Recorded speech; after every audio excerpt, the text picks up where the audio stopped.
مقام ولاړ یو او د خیبر پښتونخوا د صوبایي حکومت یوه لویه منصوبه موټروی چې هغه مونږ تاسو ته ښیو زه به هغه ځای به تاسو ته ښیو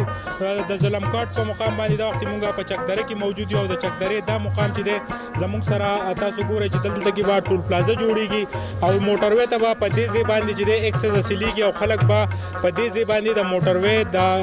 کرنل شیرخان انټرچینج پورې ځي زمونږ سره ګل نواب صاحب موجود دی ګل نواب صاحب دا راته ووایي چې دا هغه ځای دی کوم ځای چې به انټرچینج وي ټول پلازې به لګي د موټروی یو عظیمه منصوبه د خیبر پښتونخوا دا څه وایې دا وخت دا خو موږ دا ټول سروې وګرځېدو نو ډېر ښکلی لکه کوم ترتیب سره چې کار روان دی دا اخري مقام دی نو د دې ځای نه به انشاءالله دلته به ټول پلازه جوړېږي او دې ځای نه بیا دا ګاډي ماډي پېښور ته او دې سوات ته به دې طرف ته به ځي انشاءالله یو طرف ته د سوات خلکو ته فایده راځي نو په دې اړخ باندې زمونږ درې ډسټرکټ چې دیر اپر لویر چې دی چترال یو لوی علاقه پرته ده دې خلکو ته هم سهولت شي او دا اوږد مزل چې دی د ملکنډ د تخبای دا به کم شي نو څه وایې تاسو نو دا خو ډېره دغه ښکلې خبره ده روډ به هم دا شي ملکنډ او دا کوم ځای کې چې به تخبای کې کم رش او کم چې تاسو ته خبره ده چې کم چې مرکزي حکومت کم پول دی هغه اوسه پورې څومره ټایم وشو هغه اوسه پورې نه جوړ شوی د هغې نه به موږ هم بچ شو انشاءالله دا به ډېره ښکلې ده دغه خبره وي جهان مننه چې زنګ سره ګل نواب صاحب موجود تاسو پوزو د دې منصوبې کم لاګت بورډ چې لګېدلی د هغې خوا له زو راځئ زنګ سره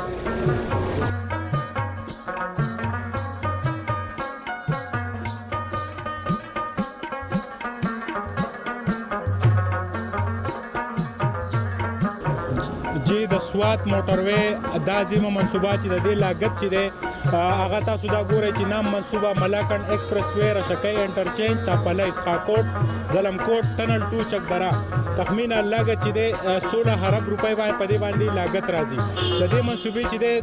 سروې چې په 2009 کې شوی وه او اوس چې دی صوبایي حکومت دا منصوبه چې دی په دې باندې کار سټارټ دی او د کرنل شیرخان انټرچینج پورې به د دې چکدرې نه دا عظیمه منصوبه د موټروی چې په دې باندې به د آمدورب په لږ وخت کې چې دی د خلکو د عام پبلک د ټرانسپورټرانو مومنټ سټارټ وي زموږ سره د دې علاقې سم ملګري موجود دي د هغوی سره به خبرې کوو چې د دې منصوبې ته دوی په کم نظر ګوري السلام علیکم دا راته ووایه چې یو طرف ته د حکومت چې دی د عام پبلک دپاره لوی لوی منصوبې جوړوي د موټروی دې عظیمې منصوبې ته په کم نظر ګورئ دا خو ډېر ښه کار دی او مطلب دا دی چې د دې نه به دا ټول سنټري شي او به د دې نه برابر شي او د ټول قوم د پیدې او د خیر شی دی تاسو د دې علاقې اوسېدونکي نو زیاته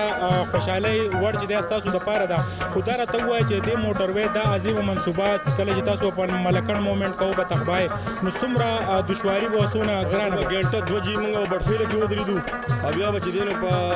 تخبیه کې کم از کم ګنټه به هلته خلکو لګېده اوس به دا په 40 منټ کې کرنل شیرخان انټرچینج ته رسي جهان مننه زنګ سره د دې علاقې مشران هم موجود وو د موټروی دا عظیمه منصوبه چې ده د عام ولس لپاره یوه لویه ښېګړه ده د کیمرامین حضرت حسین سره سهیل باچا چکدره